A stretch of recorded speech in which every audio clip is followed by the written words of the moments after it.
Dia punya tanggung jawab, tapi tanggung jawab ini hanya bisa dilaksanakan kalau dia membuka diri terhadap kerjasama dengan publik. Gitu. Yes. Jadi justru bukan semakin monopoli, karena ini demi kepentingan kita semua, saya kekepin semua rahasia, ya, saya kuasai semua informasi, sehingga ternyata malah bocor, ini dikekepin sama negara. Terus karena ternyata dia gagap, tiba-tiba ada yang bocorin kemana-mana gitu. Jadi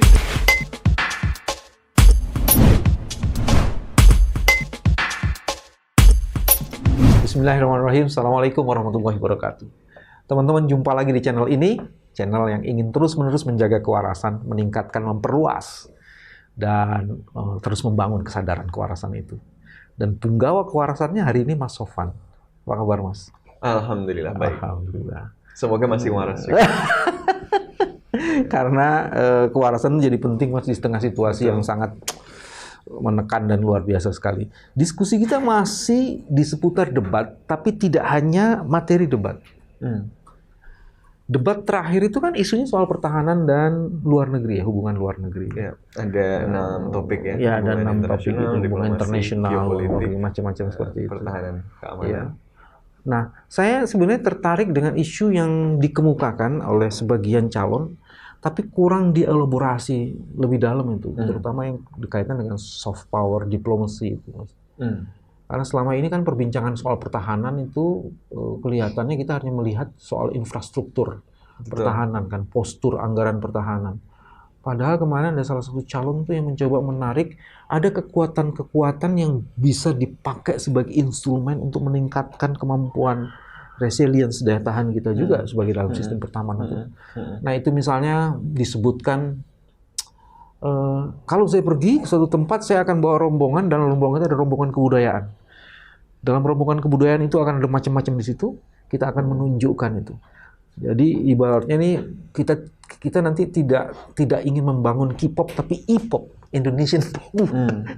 Jadi mungkin seperti Indonesian saya nggak, wave. ya Indonesian wave yang mau dipakai di situ. Tapi saya nggak tahu apakah itu sesuatu kalau menurut Mas Sofwan. Ya. Jadi Pak BW, memang kalau dalam kajian hubungan internasional kita kan mengenal konsep yang namanya soft power, ya, kekuatan lunak.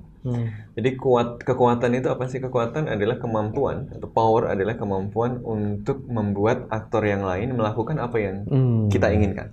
Ini bisa dilakukan melalui hard power, melalui koersi, misalnya dengan kekuatan militer. Makanya ketika kita bicara hubungan internasional, bicara keamanan, biasanya insting kita langsung pada hard power ini, karena ini yang paling tradisional dan paling bisa dilihat untuk mempengaruhi perilaku aktor lain, untuk mempengaruhi perilaku negara lain. Misalnya, kamu kalau tidak mengikuti saya, kamu akan saya bom, ya. Amerika Serikat datang ke Jepang, kemudian naruh meriamnya banyak, ya, kapal-kapal hitam Kurofune ke Edo, yang kemudian jadi Tokyo. Kalau kalian tetap mengisolasi diri, saya tembakin itu semua pelabuhan di Jepang.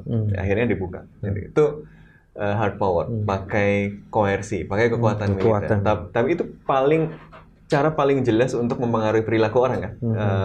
Kalau kita mau nyuruh orang melakukan sesuatu adalah dengan menggunakan kekuatan. Tapi ada cara lain untuk kemudian membuat orang lain melakukan apa yang kita inginkan, kan. Ada yang kita sebut sebagai persuasi. Persuasi kan dengan cara misalnya, kalau Anda melakukan ini, Anda akan mendapatkan sesuatu.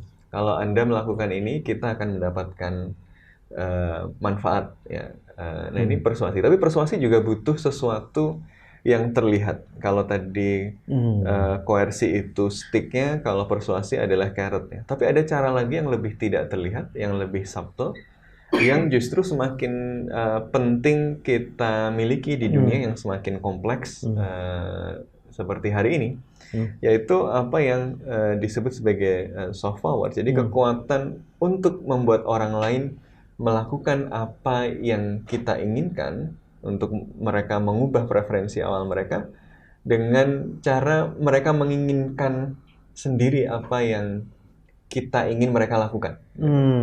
Jadi kalau koersi itu dengan kekuatan militer biasanya, kalau persuasi itu dengan kekuatan ekonomi biasanya gitu ya, dikasih carrot, dikasih bantuan ekonomi, dikasih investasi dan seterusnya. Kalau soft power bekerja dengan meningkatkan attraction, dengan meningkatkan daya tarik. Orang kemudian datang ke Korea, beli produk Korea, membeli barang-barang Korea dan meningkatkan GDP-nya Korea misalnya, tidak dengan hal-hal yang terlalu gede, tapi dengan attraction dari Korean Wave itu sendiri misalnya. Jadi ini yang kemudian disebut sebagai saya keinget ini Mas, saya keinget gini Mas Sofan. Dulu waktu masih di LBH itu kami diajarkan tuh satu ilmu, ada yang kekuatan dominasi, power di situ, ada hegemoni. Ada hegemoni. Nah, ini kayaknya kalau soft power tuh kayaknya hegemonik dia lebih gitu ya. Dia menyelinap masuk dan kita tidak menyadari bahwa dia sudah menjadi sistem di kepala kita dan seluruh sikap perilaku kita. Itu dalam bahasa yang berbeda. Kalau hegemoni kan dari tradisi Gramscian, betul, tradisi yang dipengaruhi oleh gagasan Marx, jadi cenderung kritikal pada kekuasaan. Dan dia melihat bagaimana kekuasaan itu bekerja tidak hanya melalui koersi, tapi juga melalui hegemoni tadi kan. Nah, kalau Joseph Nye yang mengeluarkan konsep soft power ini kan, dia ilmuwan pendukung kekuasaan, gitu kan. Dia kan ilmuwan Harvard, Amerika Serikat, dan Amerika Serikat adalah kekuatan dominan hari ini, gitu kan. Jadi sebenarnya bicara hal yang mirip, gitu, tapi dilihat dari sisi yang berkuasa, gitu kan, bahwa kita bisa mempengaruhi yang lain dengan apa yang disebut sebagai kekuatan lunak. Kalau dilihat dalam tradisi agak ke kiri, ya itu hegemoni, gitu ya, membuat orang melakukan sesuatu. Kalau K-pop tuh kita melihatnya apa ya? Sebagai apa dia? Dari yang dibangun sebagai kekuatan kebudayaan yang kemudian menyelinap dan sekarang luar biasa sekali. Jadi K-pop adalah salah satu contoh attraction itu, salah satu contoh soft power itu kan. Dia adalah sesuatu yang tadinya dibangun sebagai ekonomi alternatif Korea ketika dia mengalami krisis tahun 80-an kan. Dalam situasi krisis itu kemudian dia mencari ada dua alternatif yang kemudian dia bangun. Yang pertama adalah memperkuat infrastruktur IT, fiber optik, dan yang kedua adalah membangun industri budaya. Karena ini industri yang berbeda dengan industri manufaktur. Kan Korea dulu ketika awal-awal bangun dia mengikuti Jepang, jadi dia memperkuat basis industri manufaktur. Tapi basis industri manufaktur itu karena dia basisnya materi, ada konsekuensi yang sifatnya material. Kalau Anda bangun pabrik, pasti ada polusi, ada macam-macam. Itu satu. Kemudian kedua, karena dia industri, dia kompetisi lebih tinggi, dia kemudian rawan ketika kondisi ekonomi tidak stabil, demand berkurang dan seterusnya, sehingga dalam jangka panjang ada kerentanan-kerentanan yang kemudian muncul gitu ya. Ada pesaing-pesaing baru ketika negara lain melakukan industrialisasi. Maka kemudian ketika terjadi krisis, ternyata basis industri saja tidak cukup. Butuh industri yang akan bertahan dalam jangka panjang. Nah, maka dia kemudian invest di fiber optik karena dia tahu informasi akan penting di masa yang akan datang. Kemudian yang kedua, dia invest di industri budaya. Makanya kemudian kita mengenal pemerintah itu benar-benar terlibat aktif ya. Dulu kalau sekarang kita kenal ada Busan International Film Festival. Nah, itu hadir dari situ. Jadi negara itu dengan sadar tahu bahwa kita memang harus mulai melakukan investasi di sektor-sektor industri budaya ini karena dia akan menjadi kekuatan di masa yang akan datang. Dia mulai tahun 80-an, tahun 90-an semakin kuat. Nanti baru panen tahun 2010-an mungkin ya. 2010. Jadi ya dia adalah proses yang... Apa sih yang dibayangkan oleh Mas Sofan kalau misalnya dalam debat kemarin tuh ada muncul ide bahwa membangun soft power itu dengan nggak disebut sih kemarin industri kebudayaan, tapi kemudian budaya dan kebudayaan sempat disebut industri kebudayaan. Industrinya nggak disebut sih, tapi kebudayaan kebudayaan sebagai kekayaan dan kekuatan Indonesia itu akan di-deliver menjadi sesuatu untuk membangun citra diri dan sistem pertahanan itu. Itu perdebatan di internasionalnya gimana? Saya kira begini, sekarang ini sebelum masuk ke situ, penting untuk memahami bahwa dunia kita hari ini itu sedang berada di dalam apa yang disebut sebagai disjuncture. Jadi sejarah itu kalau dibagi dua, ada sejarah yang stabil, di mana sistem itu in place sehingga segala sesuatu ya kira-kira berjalan normal dengan orang tahu posisinya flat apa. gitu ya. Tapi kemudian ada fase-fase historis di mana tiba-tiba terjadi perubahan yang sangat cepat dan dinamis yang kemudian menghadirkan tatanan yang baru. Ini kita melihat misalnya dulu Eropa pasca Perang Napoleon ya, selesai tahun 1815, kemudian masuk Concert of Europe.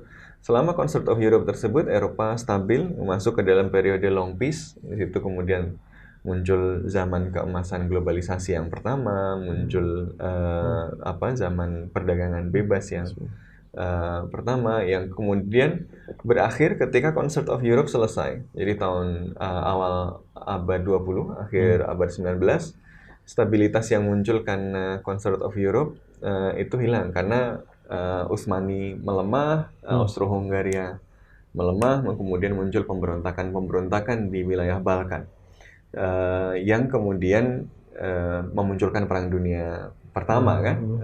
Lalu Perang Dunia Pertama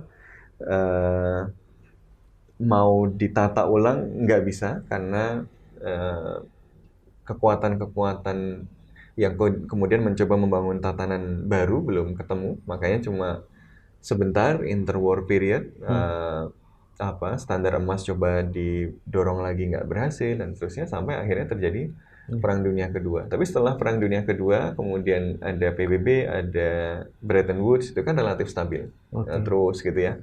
Walaupun ada perang-perang dan ada perang dingin dan ada banyak perang internal, tetapi struktur sistemik dari sistem internasional itu relatif tetap. Hari ini kita menyaksikan ada perubahan gitu ya. Jadi periode Amerika Serikat sebagai kekuatan unilateral, terutama kekuatan utama dalam sistem internasional, ya, kekuatan unipolar. The unipolar moment of the United States is ending. Ya, belum the end, tapi is ending karena menuju karena selesai. kita melihat ada penurunan relatif kekuatan Amerika Serikat di dunia internasional yang diiringi dengan peningkatan relatif kekuatan-kekuatan yang lain. Ini tren yang pertama. Tapi selain tren itu, dalam distribusi kekuatan internasional, tren kedua adalah transformasi bentuk kekuatan-kekuatan tadi. Jadi kalau zaman dulu kekuatan yang kemudian paling bisa mempengaruhi orang lain tadi adalah kekuatan-kekuatan yang sifatnya hard, kekuatan militer. Kenapa? Karena teknologinya zaman dulu begitu. Orang belum saling berinteraksi satu sama lain. Orang ketika mau berinteraksi dengan orang dari negara lain, dia harus dimediasi oleh institusi atau bangsawan atau negara gitu kan. Tapi hari ini kan kita menyaksikan bahwa hal-hal yang tadinya dimonopoli oleh otoritas seperti negara atau dulu sebelumnya gereja atau berbagai lain, sekarang bisa di-bypass. Ada borderless bisa di-bypass oleh individu-individu kan. Orang kemudian bisa mengakses berbagai informasi, bisa kemudian bertransaksi bahkan yang bersifat lintas. Nah, karena terjadi perubahan ini, maka bentuk kekuatan juga berubah. Dan apa yang tadinya mengandalkan hard power, tadinya mengandalkan kekuatan militer menjadi tidak cukup lagi. Bukan militer tidak jadi penting, militer tetap penting. Kekuatan material tetap penting, tetapi dia tidak cukup. Gitu. Sehingga tidak utuh kalau cuma ngomong kekuatan pertahanan keamanan, cuma bicara soal kekuatan militer dan pengadaan alutsista. Ini makanya kemarin bercanda sama teman-teman pengkaji HI ya. Jadi kayak kemarin itu sayang sekali debatnya tidak bisa membahas semua aspek penting dari hubungan internasional kita karena dua hal menurut saya. Teknisnya karena dia undiannya bentuknya pakai fishbowl, sementara pertanyaan itu kan ada level derajat macam-macam. Jadi pertanyaan-pertanyaan yang penting-penting, misalnya soal posisi kita dalam Great Power Rivalry, posisi nggak muncul, nggak ketarik gitu ya. Inisiatif-inisiatif konektivitas, isu Rohingya, isu Palestina, isu Papua misalnya, nggak ada yang keambil gitu. Tapi sebenarnya, tapi juga ada soal waktu kan yang terbatas. Betul, tapi juga ada. Tapi dalam pola debat kayak gitu, Mas Sofan, itu juga ada, lu mau nanya apa aja jawabnya. Iya. Jadi bisa juga gitu. Sebenarnya kalau kita punya persiapan yang cukup, kita bisa ngomong apa aja dengan menghubungkan itu. Ada satu juga yang dalam perdebatan itu yang sangat menarik, itu soal rahasia gitu ya. Betul. Apa sih yang perlu dirahasiakan dalam pertahanan? Postur anggaran mestinya kan nggak rahasia ya, mestinya. Iya. Dan kalau strategi militer, strategi pertahanan mungkin itu rahasia ya. Tapi saya nggak tahu di mana sih batas tuh yang disebut rahasia itu dalam pengetahuan kita ya, soal pertahanan, soal HI itu di mana sebenarnya titiknya? Iya, yang penting dari rahasia itu kan sesuatu yang bersifat politis, gitu kan. Karena dia sesuatu yang bersifat politis, maka dia ditentukan melalui proses politik. Nah, dalam konteks ini kan sebenarnya kita sudah punya aturan tentang itu. Ya, seharusnya yang dirujuk adalah aturan itu, mana yang kemudian masuk rahasia negara dan mana yang tidak. Tapi kalau ya sepanjang pengetahuan kita, seharusnya penganggaran itu bukan sesuatu yang termasuk rahasia negara dong, gitu ya. Karena itu penggunaan sumber daya publik untuk mendapatkan sesuatu yang dirasa penting untuk publik. Sehingga kita perlu tahu misalnya ya kita kemudian membeli apa dengan harga yang apakah memang pantas begitu ya. Apakah memang itu sesuatu yang kita butuhkan. Tetapi ya, saya kira tadi karena dia adalah ruang politik, memang ada pasti tarik-menarik dari yang memiliki kepentingan kekuasaan akan banyak menentukan sejauh mana rahasia itu. Yang penting adalah ya diteruskan saja pressure-nya untuk dibuka, mana yang harus dibuka gitu ya. Karena kalau tekanan nggak besar ya dia akan dianggap. Bahkan ketika sudah disepakati secara politik dia bukan rahasia, misalnya seperti HGU itu kan sebenarnya by law sudah masuk dalam kategori yang seharusnya masuk keterbukaan informasi publik, tapi sampai sekarang belum dibuka misalnya. Itu kan ya tekanannya kan berarti harus. Yang menarik sebenarnya ketika postur pertahanan postur anggaran bukan sesuatu yang rahasia, dari situ sebenarnya kita akan melihat bagaimana politik anggaran itu bekerja kan, melalui komposisi yang ada dalam postur anggaran itu kan. Jadi kita bisa mengukur sebenarnya, ini lu kenapa kasih ini yang gede di sini, kenapa yang di sini kecil. Ya. Dan kalau menurut saya itu berkaitan dengan gambar besar yang lain yang merupakan PR reformasi yang tidak tuntas, yaitu apa? Reformasi sektor keamanan. Jadi reformasi sektor keamanan kan idenya adalah bagaimana tentara kita yang selama periode Orde Baru itu kemudian digunakan untuk tujuan yang lain ya, dengan dui fungsi kemudian menjadi pilar kekuasaan Orde Baru, itu bisa dikembalikan kepada militer yang profesional. Nah, supaya dia kemudian menjadi militer yang beneran, yang profesional, maka dia harus ditempatkan pada tempat yang pas kan. Dia harus dikasih senjata yang paling bagus. Dia harus dikasih kapasitas yang memadai, dia harus diberikan dukungan supaya dia bisa berlatih sehingga ketika dia menghadapi ancaman yang benar-benar ancaman, dia siap punya kemampuan untuk menghadapi itu gitu kan. Makanya reformasi sektor keamanan itu kan nggak cuma menghapus dui fungsi ABRI, tetapi juga kemudian memberikan gambaran soal bagaimana sih sektor keamanan kita yang ideal. Makanya kemudian Pak Juwono misalnya bikin atau memperkenalkan apa yang disebut sebagai minimum essential force. Yang kemarin sempat disebut. Minimum essential force. Betul, jadi kekuatan minimum yang diperlukan misalnya untuk militer Indonesia dalam menghadapi ancaman yang sesuai dengan karakteristik geografisnya yang seperti apa. Nah, jadi ini adalah bagian dari upaya reformasi sektor keamanan. Tapi namanya reformasi apa sih yang berhasil sekarang? Kira-kira gitu kan. Anak kandungnya aja bisa dikorbanin. Nah, ini termasuk reformasi sektor keamanan ini kemudian juga menjadi sesuatu yang nggak berjalan dengan lancar. Kenapa? Karena ada yang namanya misalnya apa yang kita sebut sebagai path dependence. Misalnya sekian lama karena institusi keamanan itu digunakan juga sebagai institusi politik untuk mengendalikan dissent, untuk mengendalikan protes. untuk ngatur biar orang demo nggak terlalu ini gitu ya. Kalau terlalu lama nanti hilang gitu ya dan seterusnya. Jadi ancamannya adalah ancaman-ancaman internal. Kalau ancaman internal, kira-kira yang paling kuat siapa? Sektornya mana? Angkatan yang mana? Angkatan darat. Angkatan darat, ya kan? Karena ancamannya dari dalam. Kalau ancamannya dari dalam, Angkatan Darat misalnya lebih kuat. Tapi kalau kita melihat Indonesia sebagai negara yang maritim, negara kepulauan, itu ancamannya sebenarnya dari laut. Dari luar kan, dari laut, dari kekuatan-kekuatan eksternal. Gitu. Jadi ada postur pertahanan yang berbeda, gitu kan. Maka ketika akan diprofesionalisasi, kan kemudian jadi politik yang tadinya punya akses pada resource dan kewenangan yang paling besar misalnya, yang kemudian penyusunan karir tadinya dengan asumsi nanti akan mengisi pos-pos seperti ini, yang itu gitu ya, tiba-tiba harus berubah, itu kan butuh waktu.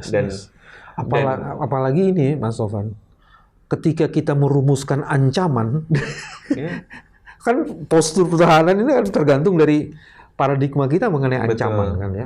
Nah itu juga, apalagi ancamannya sekarang, kemarin ada salah satu pertanyaan kan, ya kalau website pertahanan kita aja bisa dijebol, terus kita bagaimana dong melindungi warga masyarakat gitu yang hari ini ininya bisa diretas, bisa ada macam-macam bentuk ancaman berubah tadi. Makanya tadi tren besar yang kedua selain perubahan dalam distribusi kekuatan itu kan perubahan the transformation of power gitu ya.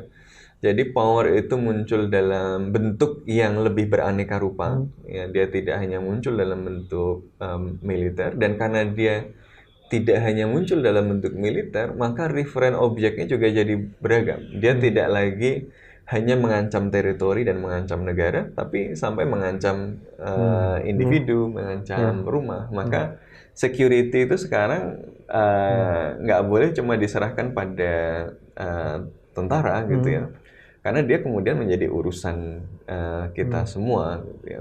Jadi sesuatu yang hadir di rumah-rumah kita. Kalau saya mau menarik batas, kan sekarang nih antara teman-teman kepolisian dan militer itu harus ada batas yang jelas tuh. Di mana sih sebenarnya letak keamanan dan ketertiban? Ketertiban bisa mengganggu keamanan. Keamanan disebabkan biasanya pembedaan kita adalah defense dan security. Defense dan security. Pertahanan adalah ancaman dari luar, bagaimana kita menghadapi ancaman dari luar. Sementara keamanan, security, jadi lebih dalam luar adalah gitu ya? Sesuatu yang muncul dari dalam. Nah, pembedaannya kan biasanya begitu. Karena dia ke dalam, maka dia berhadapan dengan warga negara sendiri. Karena dia berhadapan dengan warga negara sendiri, seharusnya dia akan tunduk kepada hukum yang berlaku terhadap warga negara itu, gitu ya. Sementara kalau ancaman dari luar kan yang berlaku berarti dengan aktor luar, ya, bukan dengan warga negara, berlaku hal yang lain. Nah ini makanya kemarin ada perdebatan soal kepolisian harusnya di mana misalnya. Kalau dia urusannya dalam, harusnya kan berarti di dalam negeri. Kementerian Dalam Negeri misalnya. Nah kira-kira seperti itu, karena itu paradigmatik. Tetapi tentu saja tidak semua praktek di semua negara ini seperti ini, kan sangat menyesuaikan konteks dan sejarah masing-masing. Gitu. Ada soal menarik lain yang saya nggak tahu ya, kemarin nggak muncul di perdebatan, tapi mestinya itu menjadi sesuatu ya. Yang dipersoalkan lebih Laut Cina Selatan, padahal Pasifik Selatan juga jadi sesuatu. Betul. Terus udah gitu kita seolah-olah berhadapan dengan depan, belakang kita namanya Australia juga ada sesuatu. Betul. Ya, ada sesuatu. Nah itu untungnya, tapi sekaligus ruginya juga dari negara yang menjadi persimpangan geopolitik global, gitu ya. Jadi Kaplan itu menyebut bahwa masa depan dunia itu akan ditentukan oleh dua samudera. Kalau abad 20 itu ditentukan oleh heartland, oleh daratan yang luas yang di Eropa. Makanya perangnya kan antara Perang Dunia Pertama, Perang Dunia Kedua itu terjadi di sana, matra utamanya. Abad 21 ini ditentukan oleh dua samudera. Samudra Pasifik dan Samudra Hindia. Sayangnya Indonesia ada di tengah-tengah, kira-kira gitu. Jadi Indonesia itu berada di epicentrum perubahan dalam politik internasional hari ini. Jadi Ya makanya kan memang kemudian menjadi menarik untuk melihat. Amerika Serikat kan ngelihat ini dia ikut siapa ya, gitu misalnya. Cina juga ngelihat dia ikut siapa ya. Oke, gitu kan. oke, oke. Jadi kemudian karena dia berada di titik yang sangat penting dalam geopolitik internasional, ya maka dia pasti bersentuhan dengan wilayah-wilayah yang penting gitu ya. Dia berdekatan dengan Laut Cina Selatan, penting karena apa? Karena Laut Cina Selatan itu jalur perdagangan dan jalur energi yang penting untuk kekuatan-kekuatan besar dunia. Cina itu kan sangat tergantung akses energinya pada Laut Cina Selatan ya, jalur perdagangan dan seterusnya. Selain itu kemudian kita juga berdekatan dengan Samudra Hindia gitu ya. Di Pasifik, makanya Amerika Serikat kemudian memperkenalkan konsep yang kita kenal sebagai Indo-Pasifik. Sebelumnya Jepang, sebelumnya Jepang sudah memperkenalkannya. Shinzo Abe pada tahun 2007 di depan Parlemen India, dia pidato soal confluence of the two seas. Ya. Bagaimana ya penting untuk kemudian melihat dua samudra ini sebagai sebuah kesatuan geopolitik, karena nggak bisa dipisahkan. Dan abad 21 ini akan ditentukan oleh dua samudra ini. Makanya dulu sempat saya punya harapan sangat baik pas 2014 Pak Jokowi memperkenalkan Global Maritime Fulcrum itu ya, poros maritim. Tapi setelah itu ternyata direduksi jadi cuma investasi infrastruktur aja gitu. Padahal itu sesuatu yang sangat strategik. Dan malah nanti di tahun 2019 sudah nggak muncul lagi itu. Iya, betul. Jadi itu sesuatu yang kalau di lingkungan pengkaji hubungan internasional nggak cuma di Indonesia, sebenarnya wah menarik nih, Indonesia punya hal baru gitu, sampai ada beberapa artikel jurnal soal itu, tapi tiba-tiba hilang lah. Ini jangan-jangan cuma buat kampanye doang gitu kan. Iya. Tapi sebenarnya itu konsep yang menarik untuk dielaborasi karena posisi kita di tadi. Nah, karena kita posisinya di titik sentral tadi, maka tadi ada banyak wilayah penting yang ada di sekitar kita. Betul sekali Pak BW tadi, misalnya Pasifik itu sekarang menjadi pusat penting, dan kita harus ingat Perang Dunia Kedua itu dimenangkan di Pasifik. Ya kan? Strategi lompat katak Amerika Serikat itu dapatnya dari Jenderal Douglas ya. Jadi Jepang itu kalah karena Front Pasifik. Dia lihat dari Gunung Ivar tuh kan, saya lama di Papua tuh, dia boleh belajar dari Gunung Front Ivar. Pasifik dimenangkan oleh Amerika Serikat. Makanya Australia itu kan punya doktrin militer ya, forward defense ya. Jadi pertahanannya itu dari wilayah yang tidak langsung di Australianya, tapi di sebelah utara. Dan karena itu Pasifik menjadi sangat penting. Dan sekarang sudah kelihatan persaingannya kan. Cina itu agresif sekali masuk di situ. Amerika Serikat juga kan secara tradisional yang pegang kawasan itu bosnya lah kira-kira Australia biasanya. Iya, karena di Australia di situ ya selama tapi ini. Tapi karena kemudian makanya di situ sempat ada beberapa negara yang mengakui Taiwan merdeka. Ya, karena dulu waktu kawasan ini nggak terlalu kelihatan strategis dan Cina belum kaya, dia geopolitiknya masih nggak terlalu ini. Jadi Taiwan dulu yang banyak masuk ke negara-negara Pasifik ini.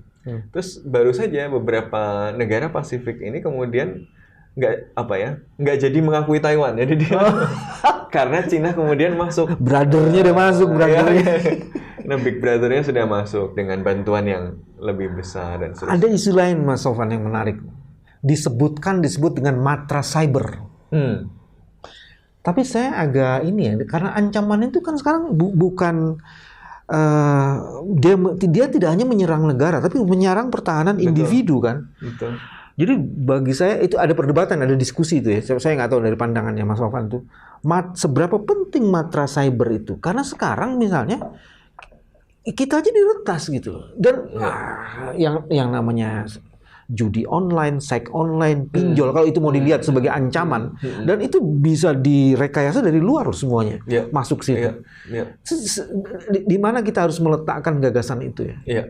Nah ini saya kira perdebatan yang memang masih belum tuntas. Kenapa? Karena dunia digital ini kan dunia baru. Konsepsi kita tentang kedaulatan, konsepsi kita tentang negara, konsepsi kita tentang otoritas, itu kan semuanya tadinya melekat kepada realitas fisik, gitu ya. Pada teritori, gitu. Negara itu ya otomatis bayangannya dia berdaulat di atas satu teritori tertentu. Makanya kalau kita lihat peta, ada bumi terus ada gambar warna-warni yang basisnya adalah teritori. Tetapi teritori itu kan kemudian melekat pada fitur geografis yang ada di muka bumi, gitu kan. Sesuatu yang tidak bisa kita ubah. Dari dulu gunung begitu, dari dulu lautnya begitu.